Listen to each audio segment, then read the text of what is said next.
Ça y est, j'ai enfin acheté ma première Rolex. C'est une Rolex GMT Master référence 16700 et j'en suis pas peu fier. Alors, cette montre, on va la découvrir ensemble. Vous allez me dire oui, mais ce n'est pas la boîte d'origine, tout simplement parce que c'est une montre qui n'est plus au catalogue depuis un petit moment.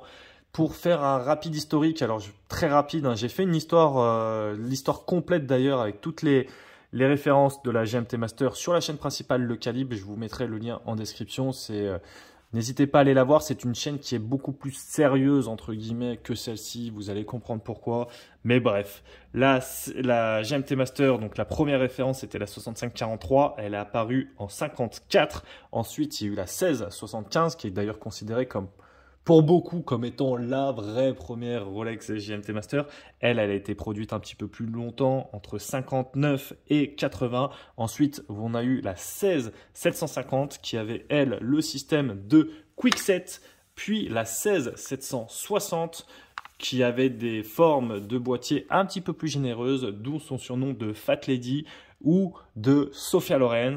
Et ensuite, d'ailleurs, elle était en configuration Coca ou Coke ou Coca-Cola, c'est vous qui voyez, avec le bezel noir et rouge. Et ensuite, il y a eu celle-ci, celle que je vais vous présenter, qui était donc la référence 16700, produite entre 88 et 99, ce qui coïncide d'ailleurs avec ma date de naissance. C'est aussi pourquoi j'ai pris cette référence. Alors, vous pouvez voir, hein, ce n'est pas sa boîte d'origine, comme je vous le disais, mais le vendeur a quand même fait l'effort de nous mettre une belle boîte laquée noire. Franchement, c'est génial. Quand on achète une belle montre, on veut quand même avoir une belle boîte. Je pense que ça va de soi. Je vais vous la montrer tout de suite. Ah là là là là. Alors, je vais venir l'attraper puisque ce qui nous intéresse, c'est pas vraiment la boîte, mais c'est plus ce qu'il y a dans cette montre. Alors, tout d'abord, je vais mettre ça de côté. Hop, on va commencer comme d'habitude avec les dimensions.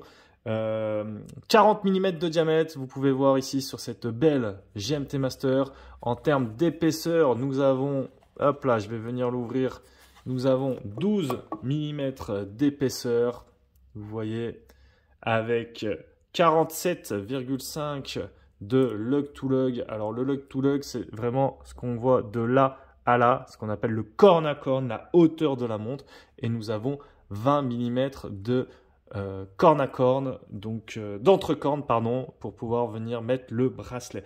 En parlant du bracelet, vous pouvez voir que celui-ci est extrêmement bien fini. Il est en acier inoxydable, hein, comme d'ailleurs c'est le cas pour le boîtier. Et ça, c'est un bracelet, c'est des bracelets qu'on appelle Oyster. Il a la configuration Oyster Lock qui sont apparus en 89. Et sur cette référence, c'est le bracelet 78-360. Donc d'ailleurs, il y avait également des 16-700 qui venaient avec un bracelet, mais jubilé. Et généralement, c'était le bracelet 62-510 pour la petite info. D'ailleurs, on peut voir que là, sur le bracelet, il est vraiment sympa. On voit ici sur le fermoir que c'est bien écrit Rolex avec le beau logo ROLEX. Je trouve ça du plus bel effet. Franchement, ce fermoir avec le Oyster Lock, vraiment génial. Qu'est-ce qu'on va dire de plus? Il y a un verre saphir, hein. Donc vous pouvez voir là le joli verre saphir, tac, avec ce petit cyclope. Petit protège couronne sur cette référence 16700. D'ailleurs, on en profite pour voir la couronne Rolex sur la couronne de la montre, si je puis dire. Le fond de la boîte est fermé comme avec le même fond en fait sur toutes les montres Rolex qu'on peut ouvrir uniquement avec un outil spécial de chez Bergeron. C'est un fond fermé pour une étanchéité de 100 mètres ou 330 feet ou 10 atmosphères. C'est vous qui voyez. Qu'est-ce qu'on va pouvoir dire de plus? C'est une montre, je vais vous la montrer après, mais avec de la super Luminova, c'est du tritium il me semble, hein. On va découvrir ça en fin de vidéo. Et pourquoi je vous parlais de la 16700? Et faut savoir, en fait, il y a aussi une histoire de prix parce que cette référence 16700 est aussi sortie en même temps qu'une autre référence qui était la 16710, mais il y avait une différence sur le mouvement et le calibre. Avec une montre, l'autre calibre pardon, avait une aiguille GMT qui était non indépendante de l'heure normale, si je puis dire. donc elle était aussi un petit peu moins chère que la référence, enfin la 16700 était un petit peu moins chère que la 16710. Qu'est-ce que je vais pouvoir vous dire de plus? Franchement, je la trouve super bien. Il y a forcément le cadran, le guichet de date ici à 3 heures. On retrouve ces jolis index avec le triangle à midi, avec les barres à 6 et à 9 et le reste des index ronds.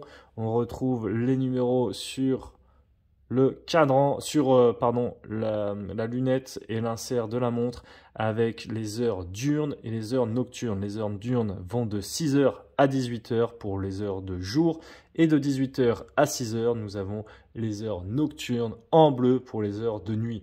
Donc vu que c'est une GMT Master, vous voyez que le bezel va bien dans les deux sens, comme c'est le cas ici. Je peux tourner dans le sens droite ou je peux tourner dans le sens gauche.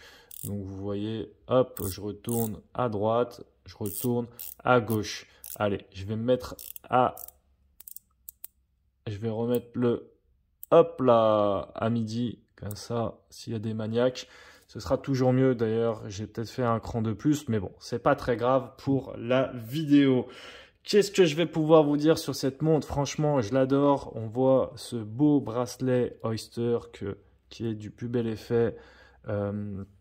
Le protège couronne, c'est un vrai plus. Je vous laisse admirer donc les aiguilles avec les aiguilles Mercedes plus l'aiguille GMT qui est elle en rouge.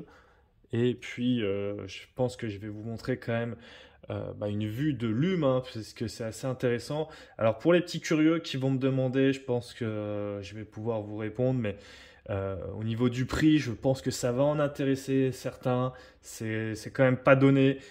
C'est une montre qu'on retrouve en général entre 12 000 et 17 000 euros, grosso modo.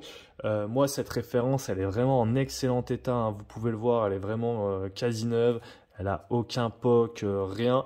Donc cette montre, je l'ai payée la somme tout de même, hein, quand même, ça reste une somme, mais je l'ai payée 16 000 euros. Vous me direz ce que vous en pensez dans les commentaires. Et je vais vous montrer quand même l'allume, ce que ça donne.